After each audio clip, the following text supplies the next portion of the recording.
Boa noite, gente. Enquanto a gente vai se reagrupando, nos posicionando, eu quero convidar você a abrir a sua Bíblia na carta de Paulo aos Efésios, no capítulo 1, para que a gente possa refletir sobre esse texto. O título desse sermão é Oração Prioritária. Nós vamos ler Efésios capítulo 1, a partir do verso 15.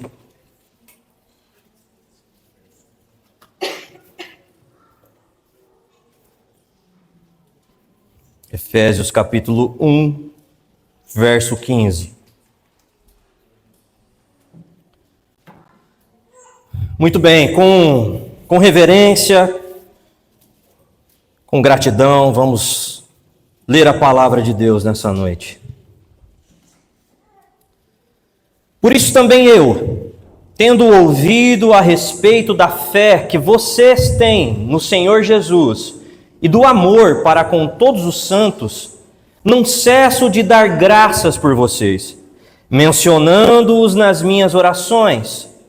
Peço ao Deus de nosso Senhor Jesus Cristo, o Pai da Glória, que conceda a vocês espírito de sabedoria e de revelação no pleno conhecimento dele. Peço que ele ilumine os olhos do coração de vocês, para que saibam qual é a esperança da vocação de vocês, qual é a riqueza da glória da sua herança nos santos, e qual é a suprema grandeza do seu poder sobre nós, os que cremos, segundo a eficácia da força do seu poder. Ele exerceu esse poder em Cristo, ressuscitando-o dentre os mortos e fazendo-o sentar à sua direita nas regiões celestiais, acima de todo principado, potestade, poder, domínio e de todo nome que se possa mencionar, não só no presente século, mas também no vindouro. E sujeitou todas as coisas debaixo dos pés de Cristo, e para ser o cabeça sobre todas as coisas, o deu à igreja, a qual é seu corpo, a plenitude daquele que a tudo enche em todas as coisas. Um belo texto, né? Vamos orar por isso? Feche seus olhos, curve sua cabeça. Pai, nessa noite nós podemos provar de algo magnífico, do poder da oração. O que pode acontecer hoje, ao final dessa reunião, no decorrer dela, enquanto a tua palavra é exposta e pregada, pode ser incrível para as nossas vidas. E é o que nós pedimos ao Senhor, que ilumine os olhos do nosso coração, para entendermos coisas que ainda não entendemos. Se já somos cristãos, então, para entendermos a suprema riqueza que temos. Se ainda não somos, que nos tornemos pessoas rendidas à obra de Jesus Cristo, ao Evangelho da salvação nessa noite. Em ambos caminhos, eu peço ao Senhor que o Teu Espírito sopre aqui no nosso meio, para que possamos provar poderosamente nessa noite da magnificência e da grandeza da oração. Nos permita ver respostas de oração em nossas vidas. Nessa noite, Pai, nós te pedimos. Nos ajuda a mantermos a nossa mente cativa à Tua palavra, em atenção, em reverência, em adoração. Nos dá graça para isso, porque nós precisamos. Nos livra das distrações. Nós oramos em nome do Teu Filho Jesus. Amém. Hoje nós vamos falar de oração. Essa passagem que nós acabamos de ler foi escrita ali no início, logo no início do ano 60 depois de Cristo, enquanto Paulo estava preso em Roma. Ele escreve aos Efésios, aos crentes da Ásia Menor, e toda essa passagem que lemos é uma oração. Na nossa última pregação, em Efésios, nós vimos que Paulo tinha escrito uma canção, e na sequência, Paulo escreve uma oração. A lista de oração de uma pessoa revela muito sobre ela. Os itens da lista de oração de uma pessoa revelam muito sobre sua maturidade espiritual.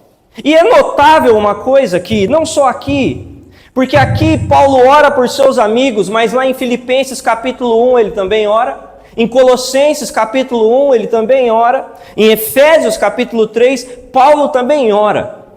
E é interessante perceber pelo que ele ora. Paulo está orando pelos seus amigos, mas ele não está pedindo para que Deus transforme as circunstâncias de onde eles estão, sendo que eles viviam em meio a muitos desafios. Os crentes para quem Paulo está orando passavam por muitos perigos, perseguições, situações difíceis. Mas o que Paulo faz? Paulo não ora por essas coisas. A verdade é que a vida desses irmãos era bem menos segura do que a nossa vida. Nós vivemos em muito mais segurança do que eles viveram. Eles enfrentavam, como disse, perseguição, ladrões, saqueadores, opressão por forças espirituais, ficavam longe da família por muito tempo, mas a gente não vê aqui Paulo orando, pedindo por um imperador melhor, ou por proteção contra os bandidos, ou por pão para a próxima refeição. Paulo não ora pelas coisas que você e eu colocaríamos no topo da lista. Orar por essas coisas é errado? Claro que não. Paulo sabia disso.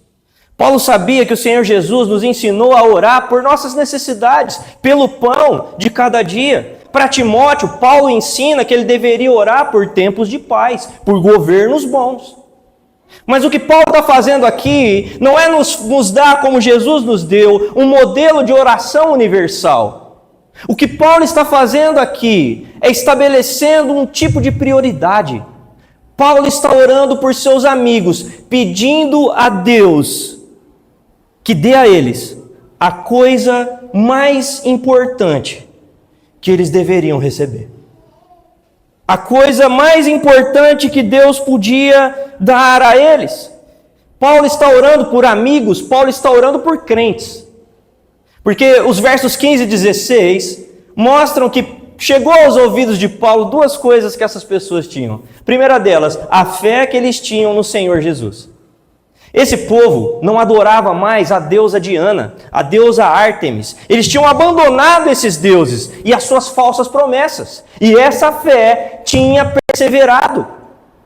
Mas mais que isso, esse povo não só confessava Jesus, mas aplicava aquilo que eles confessavam na prática. Porque Paulo diz que eles, além de terem fé no Senhor Jesus, demonstravam amor por todos os santos.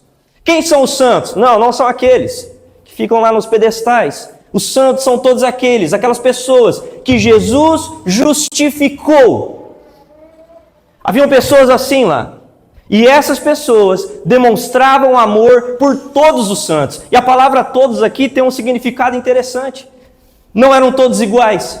Certamente haviam maduros e imaturos, mas o amor demonstrado uns pelos outros era igual e comum. Isso enchia o coração de Paulo de gratidão. Paulo agradecia a Deus constantemente por esses irmãos, mas ele acreditava que mesmo tendo essas coisas, eles não tinham ainda o suficiente. Mesmo já apresentando fé no Senhor Jesus, amor por todos os santos, Paulo acreditava que a percepção deles sobre todas aquelas bênçãos espirituais que o Pai planejou, o Filho executou e o Espírito aplicou, ainda eram imaturas.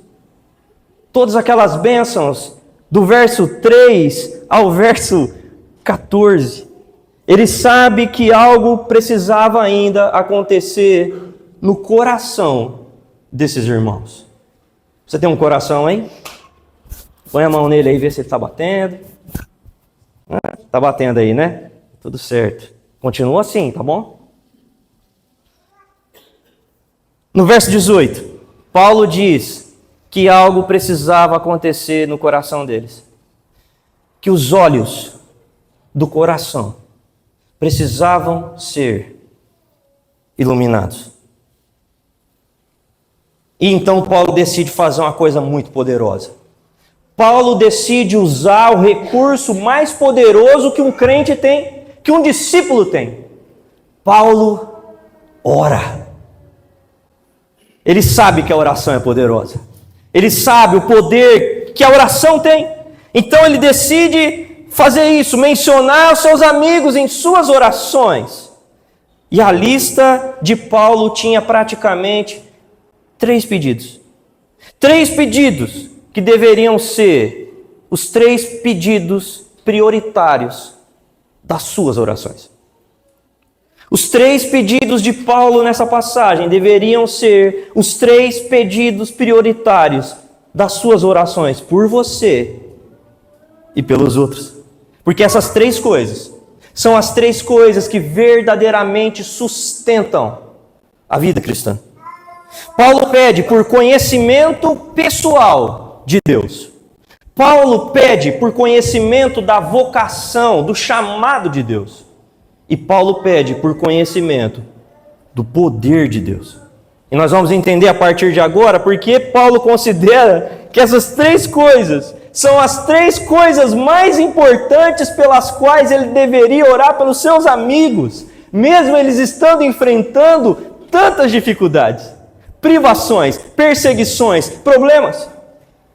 Vamos entender por que Paulo destaca essas coisas. Em primeiro lugar, a partir do verso 17, nós vemos que Paulo ora para que eles tivessem conhecimento pessoal de Deus. Paulo ora por conhecer a Deus pessoalmente.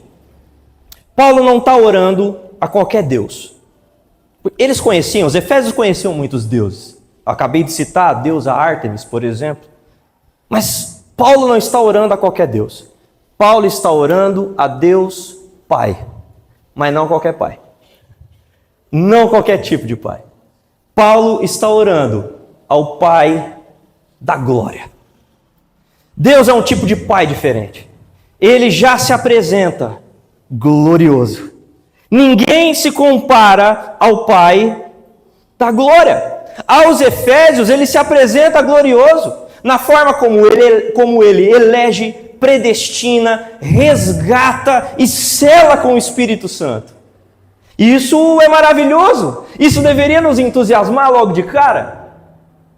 Mas os olhos do nosso coração precisam estar bem iluminados pelo Espírito de Deus para isso acontecer. Veja, na nossa cultura, nós nos acostumamos com alguns conceitos de glória interessantes. Por exemplo, um jogador de futebol habilidoso, famoso e que conquistou muitos títulos. Quando ele aparece no lugar, as pessoas olham para ele e dizem: esse cara é glorioso. Esse cara conquistou muitas coisas. Um time de futebol, quando conquista, por exemplo, campeonatos mundiais, ele se torna glorioso. Imagina o que ganhou 3 vezes. Mas essas glórias são do passado. No entanto, Deus mantém-se glorioso no presente. Quando a gente olha para uma mulher influenciadora que foi galgando cada vez mais espaço na carreira, ficando famosa, conhecida, aparecendo em todas as manchetes, em todos os sites, em todas as redes sociais, alguém olha para uma mulher assim e diz: essa mulher é gloriosa, ela alcançou o máximo que um ser humano pode alcançar. E a nossa cultura valoriza carreira, dinheiro, beleza invejável como glória. Mas que ser humano seria capaz de pegar o seu filho especial, santo, incomparável, e oferecê-lo como moeda de troca para pessoas nefastas, para pessoas desprezíveis, pecadores terríveis que merecidamente devem queimar no inferno? Nenhum ser humano faria isso. Talvez um ser humano, diz a Bíblia, faria isso por uma pessoa boa, mas não por uma pessoa má. Que ser humano faria isso por uma pessoa má? Nenhum.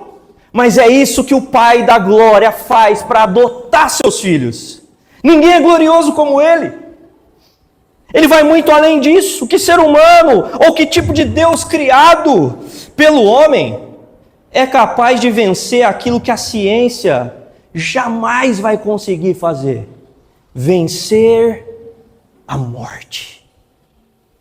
A ciência pode até dar um jeito de que a gente não fique tão velho como a maioria das pessoas ficaria. Ela pode tentar maquiar nossa aparência, mas um dia todos nós, sem exceção, vamos ter que, a menos que Cristo retorne, encarar a sepultura. Que ser humano é capaz de vencer isso? Mas Deus é capaz. Ele venceu a morte. Cristo venceu a morte.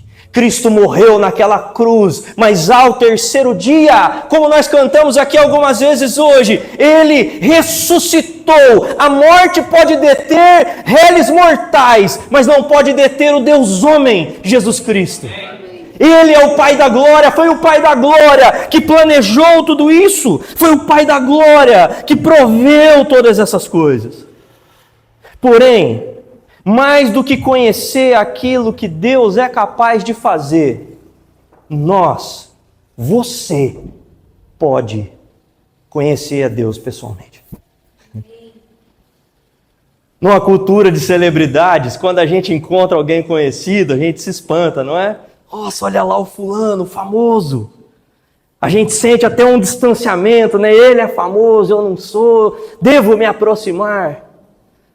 A pessoa mais importante, poderosa e mais célebre de toda a eternidade se faz conhecida. O Pai da glória, o Deus Todo-Poderoso, também é o Deus que se revela. Um Deus que pode ser conhecido pessoalmente. Paulo ora para que Deus dê percepção aos seus amigos em Éfeso e em toda a Ásia Menor, para que eles conheçam o próprio Deus. E eles não vão conseguir conhecer o próprio Deus com algum modelo de investigação humana, porque isso só acontece quando Deus se revela. Por isso Paulo pede ao Pai do Senhor Jesus, já que ninguém vai ao Pai a não ser por Ele, que se revele, que conceda por meio do Espírito Santo o que ele chama de espírito de sabedoria e revelação, com um objetivo: pleno conhecimento dele. Você não leu errado. Pleno conhecimento dele. Você pode conhecer de forma pessoal e íntima o Criador do universo. E é por isso que Paulo está orando, para que os olhos do coração sejam iluminados, para que a percepção espiritual venha, para que Deus seja conhecido intimamente, não só os fatos a respeito dele, mas ele mesmo. Um teólogo que eu gosto muito, o A.W. Tozer, diz que Deus não é conhecido na superficialidade. E aí, para desenvolver melhor isso, ele diz o seguinte: Deus não se curvou à nossa pressa nervosa, e a gente tem pressa e nervosa, nem adotou os métodos de nossa era imediatista, a gente quer tudo na hora. O homem que deseja conhecer a Deus precisa dedicar-lhe tempo, muito tempo. Deus se faz conhecido, o Deus Trino se revela a nós e nos chama para uma aproximação, um processo que o próprio Deus usa para nos cativar, para mexer com as nossas afeições, ao ponto de que Ele se torne único para nós. De vez em quando a gente canta isso, não é? Único. Tu és o único. Mas entre cantar e perceber isso espiritualmente, entre cantar e ter cativado o seu coração pelo Deus que no caso é chamado de único, especial, santo, é preciso que Deus se revele. E é por isso que Paulo não está orando, pedindo por aqueles irmãos, por seus amigos: Pai, abençoa eles. Pai, que eles possam trocar o carro esse ano.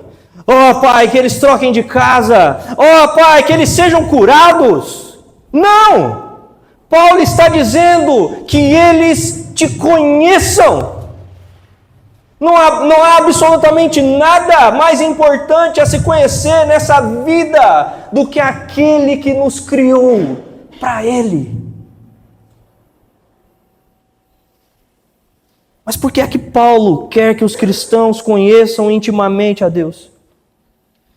Para que conheçamos profundamente aquilo que Deus já fez por nós. E é por isso que Paulo também ora para que os seus amigos possam conhecer a vocação de Deus. Entenda essa palavra vocação, não como a vocação profissional, mas como o chamado de Deus, a convocação de Deus, a voz irresistível da graça de Deus que soa aos nossos ouvidos, a ponto de nos levar a Cristo, de modo que possamos dizer a Ele: eu não tenho mais para onde ir, só o Senhor tem as palavras de vida eterna. Então Paulo ora por isso, para que eles conheçam o coração de Deus. E Paulo pede isso aqui: ilumine os olhos do coração, para que vocês saibam qual é, e daqui a pouco a gente complementa esse qual é. Por que os olhos do coração? Por que não podem ser os nossos olhos naturais? Por que não podem ser o nosso intelecto, a nossa mente? É porque a gente sabe que o coração é a sede da nossa moralidade. O coração é a sede dos nossos sentimentos. Às vezes a gente fala de um amigo e diz que esse amigo é um amigo do coração. Às vezes a gente é tão próximo de alguém que chamamos essa pessoa de irmão de coração. Porque o coração recruta, mantém, reserva nossa volição, nossa vontade, nossos desejos.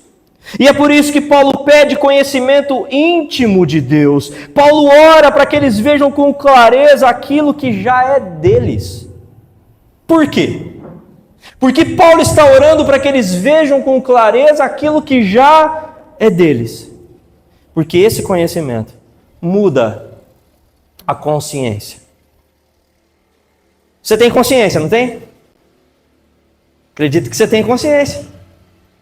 Meu pai costumava dizer, quando alguém estava fazendo alguma coisa errada, ele dizia que a pessoa ia colocar a mão na consciência. Você consegue botar a mão na consciência aí agora? É difícil, não é? Botar a mão na consciência. Esse conhecimento mudaria completamente a consciência dos discípulos. Ter os olhos do coração iluminados por uma verdade significa permitir que ela se apodere profundamente a ponto de nos transformar por inteiro. Olhos iluminados. Às vezes eu converso com alguém sobre algum assunto e aí dá para perceber que quando se toca nesse assunto, os olhos se iluminam. Acontece isso com você? Vamos falar do seu time de futebol. Não, vamos. Isso não... Mais lágrimas nos olhos do que iluminação nos olhos, né? Para muitos, para mim também. Espero que hoje não. Né, Marcos? Espero que hoje não. Mas olhos iluminados revelam as coisas que nos fazem levantar da cama toda segunda-feira. Para alguns, a sua profissão faz isso.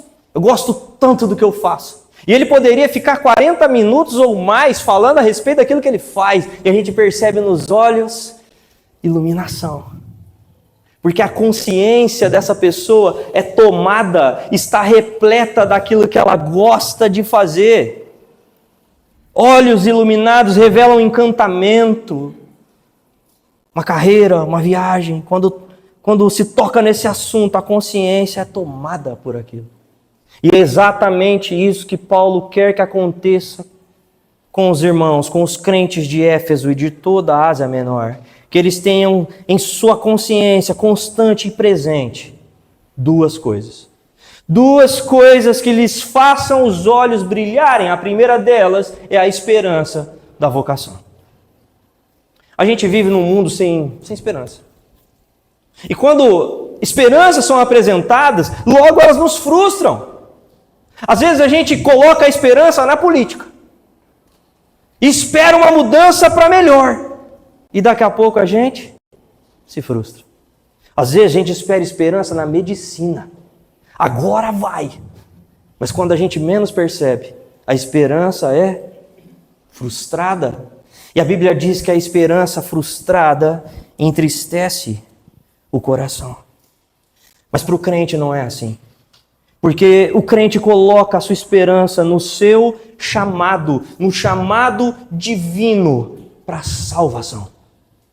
A voz de Deus que fala no nosso coração, que nos chama para Ele, nos chama em primeiro lugar para nos salvar desse mundo corrompido, para nos salvar dos nossos pecados, para nos salvar de no futuro ter um encontro com a ira de Deus. Nos chama para a adoção como filhos, nos chama para viver eternamente em glória com Deus. Então veja, cristãos do Antigo Testamento foram exilados primeiro para a Síria, depois para a Babilônia. Na Babilônia já vira também o tipo de governo, e lá na frente eles ainda vão estar presos em algum tipo de exílio, de certa forma romano. A expectativa deles, mas principalmente pensando na Babilônia, que tem uma ideia mais escatológica, né? A resposta, a esperança era poder voltar para casa. Era poder voltar para Jerusalém, era voltar para Sião. Essa era a esperança deles.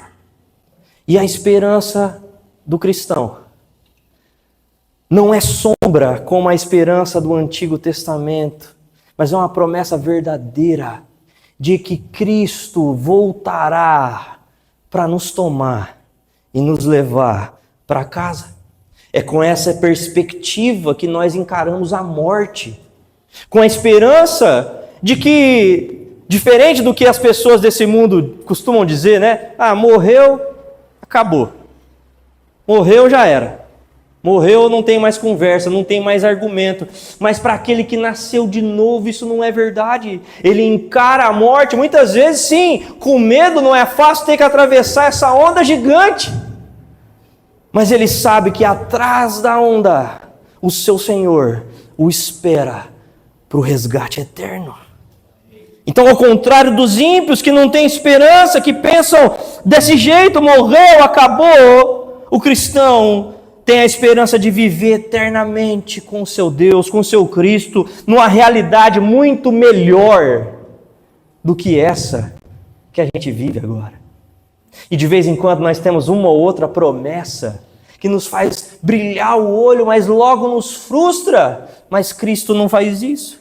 Nós podemos viver com a realidade, com a consciência repleta do fato de que temos esperança na nossa vocação, mas em segundo lugar, a herança nos santos. É interessante porque, numa lida mais rápida desse texto, parece não ficar muito claro o que é a herança ou quem é a herança, e eu quero explicar isso. A herança é o próprio cristão, a herança é o próprio discípulo. Tá, mas e o que significa isso então para a gente? Eu não sei se você tem alguma herança para receber ou já recebeu. Eu sei que quem tem herança para receber tem uma baita expectativa nisso. Receber um dinheirinho de herança, hein? Olha pro irmão do seu lado e vê se ele não gosta. Ele gosta, hein? Uma herancinha, um dinheirinho, uma casinha, uma mansão. Quem quer a herança se importa com isso, está tudo bem, não tem nada errado com isso não. Porque é exatamente isso que Deus está nos dizendo, nós somos a herança dele. Então escuta o que eu vou te dizer, ninguém se importa tanto com você quanto Deus, porque Ele quer receber a herança dele. Quem quer sua herança se importa com ela, e Deus se importa com você desse jeito, como alguém que quer receber sua herança. Como igreja, somos a herança de Deus, é assim que Ele olha para nós. É dessa forma que Ele se importa conosco. A verdade, gente, é que o pecado promete muito para a gente e entrega muito pouco. Promete coisas grandes, grandes prazeres, grande satisfação. Mas essa entrega dele é muito pequena, muito passageira, muito curta. Deus promete e cumpre para nós algo glorioso e grande. algo que deveria preencher a nossa consciência. A esperança para o crente não é o desejo fantasioso do mundo, mas a certeza absoluta de que Deus tornará realidade aquilo que Ele prometeu. A herança dos santos. Você que é um discípulo hoje, fica tranquilo. Você é herança de Deus. Deus está de olho em você. Deus está querendo a sua herança. Enquanto essa vocação de Deus, esse chamado para a salvação, olha para o passado, a herança aponta para o futuro, para aquilo que Deus fará conosco no dia do Senhor. E isso te ajuda a viver seguro no presente. Ei, geração ansiosa que a gente é, não é? Temos medo do presente porque tememos o futuro, mas podemos viver seguros no presente. Quando a nossa consciência está repleta, quando há um brilho nos nossos olhos pelo fato de que pertencemos a Deus e que somos a herança dele, pertencemos a Ele. Ele nos buscará para a glória eterna.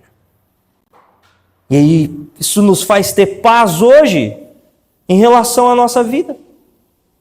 Essa semana eu estava andando na rua, eu costumo andar depressa, eu passei por uma senhora que estava com uma bengala. E aí, quando eu passei do lado dela, ela deu um grito de dor. E aí eu parei, eu fui até ela, eu perguntei se estava tudo bem, e ela me disse que por conta de uma escoliose, duas vértebras dela se deslocavam e ela perdia a perna e sentia muita dor. E aí eu fiquei ali assim, eu posso acompanhar a senhora até o lugar que a senhora vai chegar, e ela começou a me dizer, meu filho, eu sofro com isso aqui já tem um tempo, os médicos já tentaram de tudo, só Deus para resolver. E antes de eu falar qualquer coisa para ela, ela me disse assim, mas Jesus sofreu tanto por mim na cruz. E eu posso passar por esse sofrimento aqui, porque eu estou com Ele. E aí eu... Né? E eu falei para ela assim, senhora, um dia, eu e a senhora, vamos ter um corpo glorificado, sem dor, sem vértebra deslocada, sem o calor terrível que estava fazendo aquela hora na rua, porque eu acho que é mais pro inferno aquele calor que estava fazendo. Um dia, senhora, o nosso corpo vai ser como de um eterno jovem de 20 e poucos anos, para sempre. Mas isso não é o melhor. O melhor é que Cristo vai estar exatamente ali do nosso lado, para sempre. E o olho dela brilhava, e o meu também. A consciência repleta daquilo que a gente não consegue perceber é uma obra do Espírito Santo atuando dentro de nós. Paulo sabia das dificuldades que os crentes em Éfeso enfrentavam, do quão difícil era viver num lugar cheio de pecado, corrupção, idolatria. Paulo tinha consciência disso. Mas ele sabia que ao orar, Deus poderia mudar o coração e a consciência. Agora eu quero que você pense por um instante em como a sua vida pode ser completamente diferente do que é hoje, transformada, ao ponto de você se sentir plenamente preenchido, que não te falta mais nada, se a sua consciência estiver tomada por essas duas verdades. Deus te chamou e te fez herança dele. Talvez você está pensando assim, será que a minha vida pode ser transformada desse jeito aí? Ao ponto de eu me sentir preenchido desse jeito aí? Pode. E eu vou provar para você que pode. Você pode se sentir preenchido, como eu acabei de dizer. Mas você não é capaz de fazer isso por conta própria. Você não é capaz de produzir isso. Só Deus é. Só Deus é. E é por isso que Paulo pede que a gente conheça o poder de Deus. Conhecer o poder de Deus faz toda a diferença. Paulo sabe, como no verso 19, qual é a suprema grandeza do seu poder sobre nós, os que cremos. Suprema grandeza do poder. Paulo está deixando claro aos crentes de Éfeso. Éfeso era um centro de feitiçaria, de magia. Uma cidade repleta de misticismo, de crendices, de pessoas que diziam ter poder sobrenatural. Então, a ideia dos efésios sobre poder sobrenatural estava atrelada à feitiçaria, à magia, e Paulo agora começa a esclarecer de que há um poder supremo, muito maior do que dos feiticeiros, muito maior do que dos magos, atuando na vida deles. Mas como que Deus está fazendo isso? E Paulo nos mostra, primeiro, Deus exerceu esse poder em Cristo de 3 formas sobrenaturalmente incríveis que mostram o seu supremo poder. Primeiro, ressuscitando dentre os mortos. Procure alguém para resolver isso aqui. Trago a pessoa morta em 7 dias.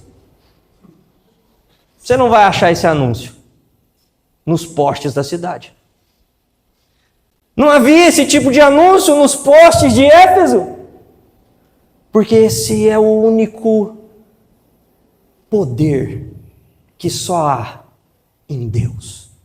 Deus provou esse poder, porque Ele ressuscitou Jesus ao 3º dia. Mais de 500 pessoas viram e poderiam ter sido procuradas como testemunhas oculares da ressurreição. 20 séculos depois, a mensagem da ressurreição ainda transforma as nossas vidas. O Espírito comunica ao nosso espírito que Jesus ressuscitou. Deus comprova que o poder que está agindo em nós é supremo, porque Ele ressuscitou Jesus dentre os mortos e Cristo continua vivo até hoje. Onde? Assentado à direita de Deus, nas regiões celestiais. Nosso Deus é um Deus das alturas, é um Deus superior a tudo, cuja qualidade é incomparável, cuja presença é incomparável, cuja autoridade é incomparável. Autoridades humanas que conseguem manipular milhares de pessoas vão cair do cavalo. Cedo ou tarde, Deus vai pegar eles. Cedo ou tarde, eles vão sofrer as consequências. Jesus é Deus. Ele é o Filho de Deus, igual em divindade, em glória, em essência. Jesus não está em pé de igualdade com os poderes que as pessoas dizem que existem nesse mundo, e de fato existem. Muita gente acha que Deus e o mal, que Deus e os demônios estão no mesmo ringue. Do lado esquerdo, os demônios. Do lado direito, Deus. Que pensamento ruim esse. Deus não entra no ringue para brigar contra Satanás. Muito provavelmente Satanás caberia aqui na ponta do dedo de Deus, bastando um peteleco para ele ser completamente destruído. Aliás, é isso que vai acontecer. 1 Coríntios nos garante que Cristo fará isso. Cristo fará isso. Jesus está acima de todo principado, potestade, poder, domínio. Pare de ficar com medo. Tem crente que acha que macumba pega nele. Fizeram uma macumba contra mim, pastor, ore por mim, por quê? Porque o quê? Quem é o diabo contra um filho de Deus? Quem? Então fique tranquilo, pare de ficar com medo disso. Jesus está acima de todo principado, potestade, poder, domínio. E um dia serão fulminados, um dia serão destruídos. Não só eles, mas todos os poderosos que não se curvaram a Cristo serão todos envergonhados. E a gente vai assistir esse negócio. E por quê que Jesus tem toda essa autoridade? Paulo continua mostrando. Porque Deus sujeitou todas as coisas debaixo dos pés de Cristo. Paulo aqui faz um pequeno resumo do salmo que nós lemos no início, Salmo 8, 6.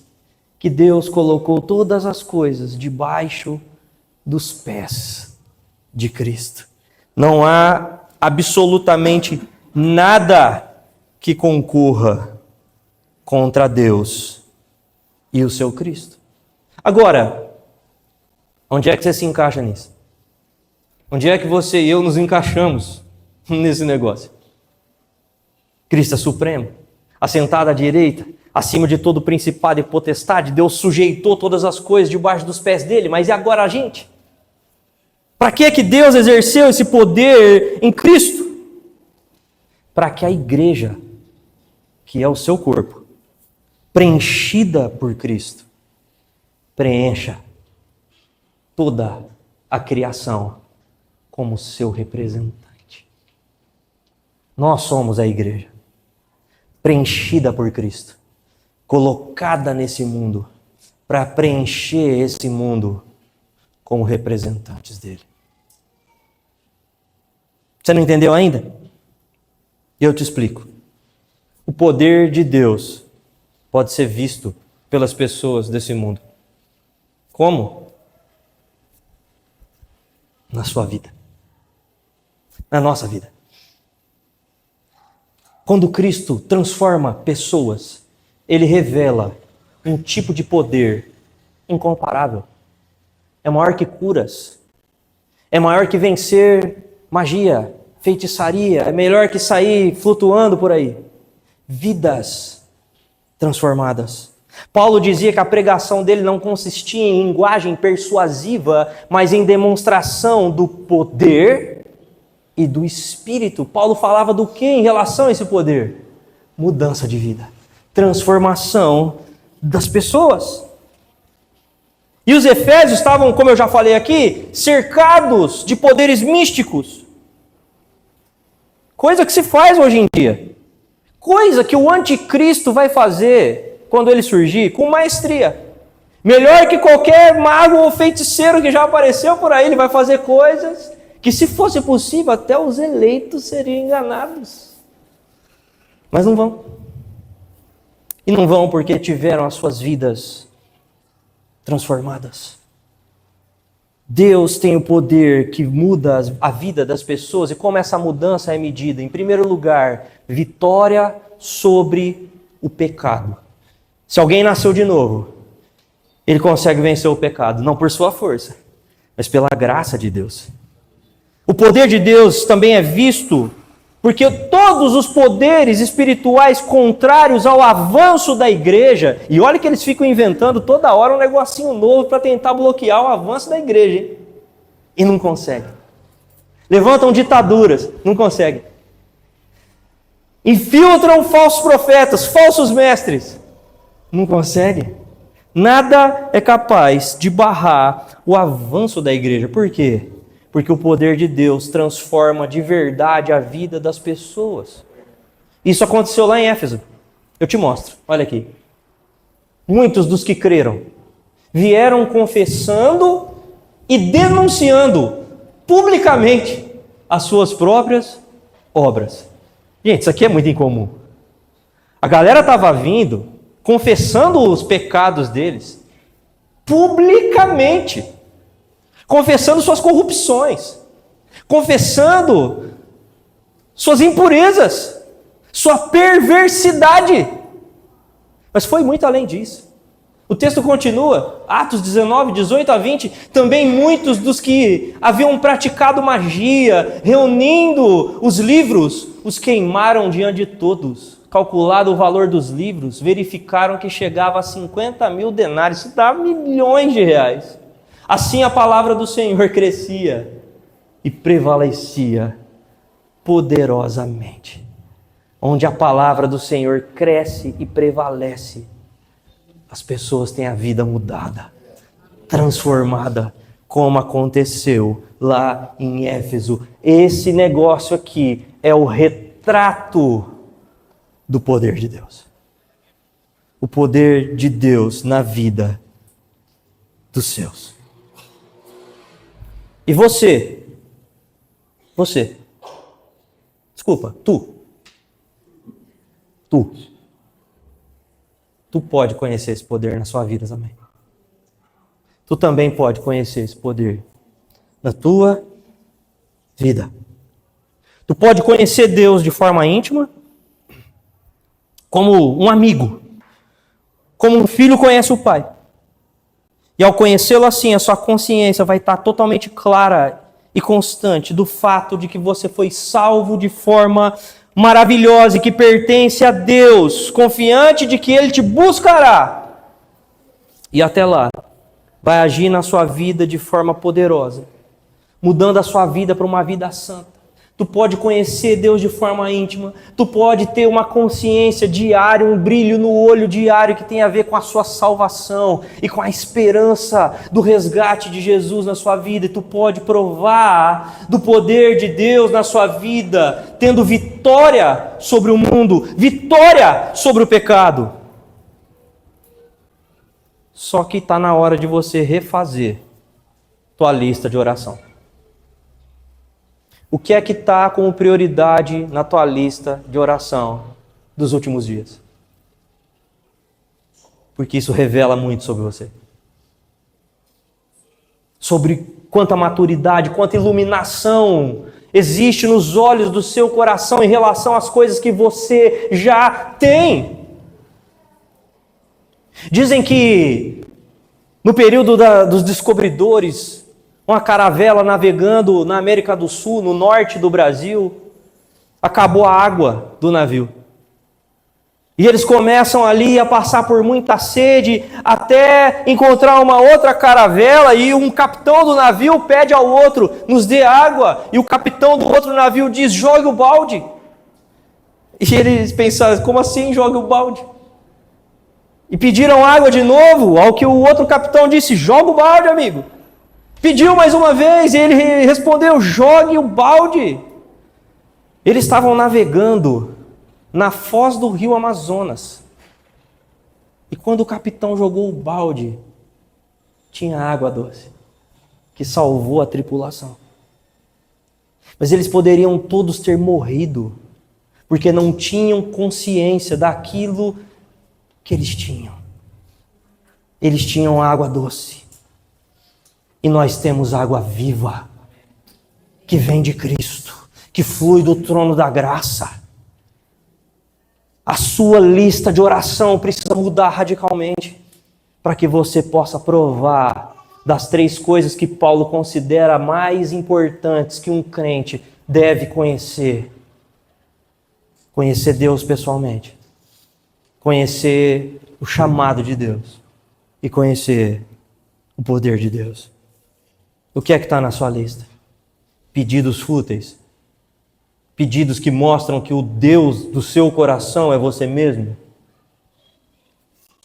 Chegou a hora de refazer a lista. Ou fazer a lista pela primeira vez, permitindo que a obra de Jesus transforme a sua vida para sempre a partir dessa noite.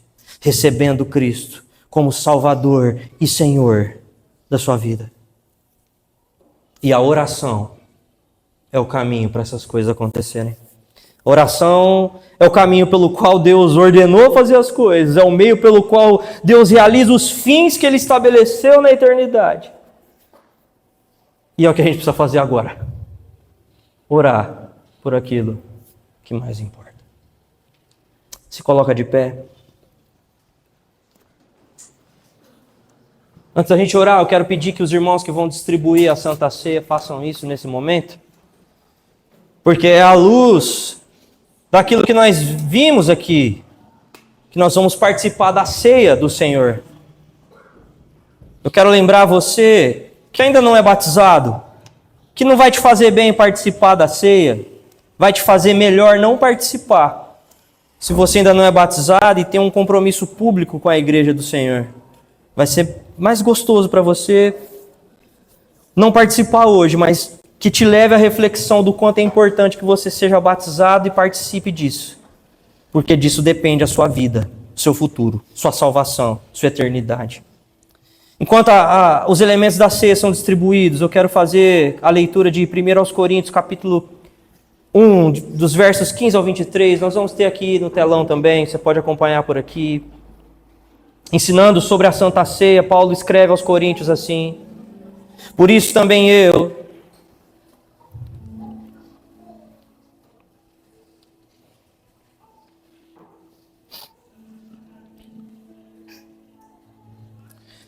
porque eu recebi do Senhor, o que também lhes entreguei, que o Senhor Jesus, na noite em que foi traído, pegou um pão e, tendo dado graças, o partiu e disse: isso é o meu corpo, que é dado por vocês. Façam isso em memória de mim. Do mesmo modo, depois da ceia, pegou também o cálice, dizendo: esse cálice é a nova aliança do meu sangue. Façam isto todas as vezes que o beberem em memória de mim. Porque todas as vezes que comerem esse pão e beberem o cálice, vocês anunciam a morte do Senhor até que ele venha. Por isso, aquele que comer o pão ou beber o cálice do Senhor indignamente será réu do corpo e do sangue do Senhor. Que cada um examine a si mesmo, e assim coma do pão e beba do cálice.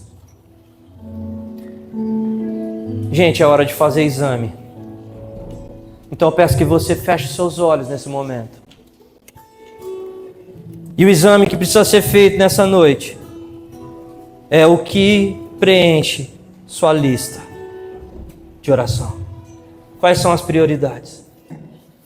Quais são as prioridades que te movem na fé, que faz com que os seus olhos brilhem?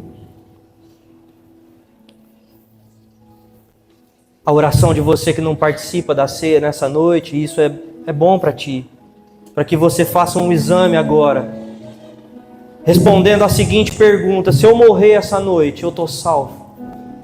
Eu estou seguro, eu estou tranquilo, eu posso dormir em paz essa noite, porque eu sei que ao acordar, eu vou me encontrar com Cristo se eu estiver morto? São dois tipos de oração, com a mesma reverência, o mesmo Espírito atuando aqui no nosso meio. Antes de comer do pão, tomar desse suco de uva, que é o vinho, examine o seu coração. O que tem sido prioridade para ti? Para Paulo, prioridade é conhecer Deus pessoalmente. É conhecer e ter consciência da salvação de Deus, do Evangelho. E conhecer o poder de Deus que se reflete numa vida transformada por Ele.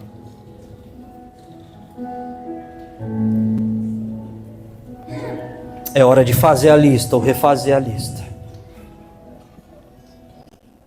Refazer a lista para quem já é um discípulo.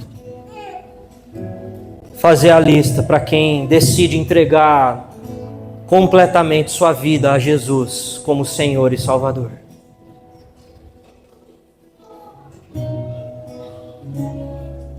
Se você é um discípulo e tem aí o pão, coma do pão.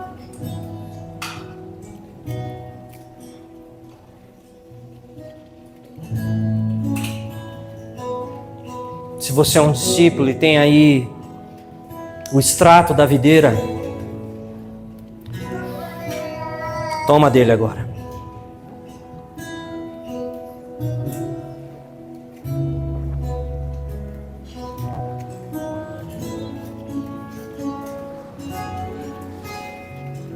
Levanta agora a sua voz em oração. Levanta a sua voz em oração. Aqueles convertidos lá em Éfeso, eles vieram confessando publicamente seus pecados, suas obras. Levanta a sua voz, fale com Deus, se exponha a Deus. Permita que o Espírito de Deus te conduza a refazer suas prioridades, a refazer sua lista de oração. Peça ao Senhor que ilumine os olhos do seu coração, para que você o conheça intimamente, para que você conheça o Evangelho, a vocação, o chamado de Deus profundamente, para que o poder de Deus se manifeste na sua vida e te dê vitória sobre o mundo, sobre o pecado, sobre a perversidade. Oh Espírito Santo, Pai, sopra o teu Espírito aqui, para que Ele mexa com os nossos corações positivamente, para que Ele faça uma transformação, para que Ele possa tomar as afeições do nosso coração e mudá-las, reposicionar as coisas dentro do nosso coração, meu Deus, para que o Senhor seja a nossa prioridade, a intimidade do Senhor, o Evangelho, não só nos nossos lábios, mas na maneira como nós o aplicamos em nossa vida, para que a nossa vida revele o poder de Deus.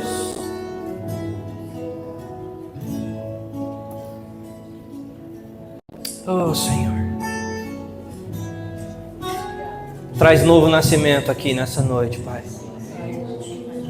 Como diz o profeta Jeremias, troca o coração de carne, troca o coração de pedra, Senhor, e coloca um coração de carne, um coração sensível, para ouvir a voz irresistível do Senhor.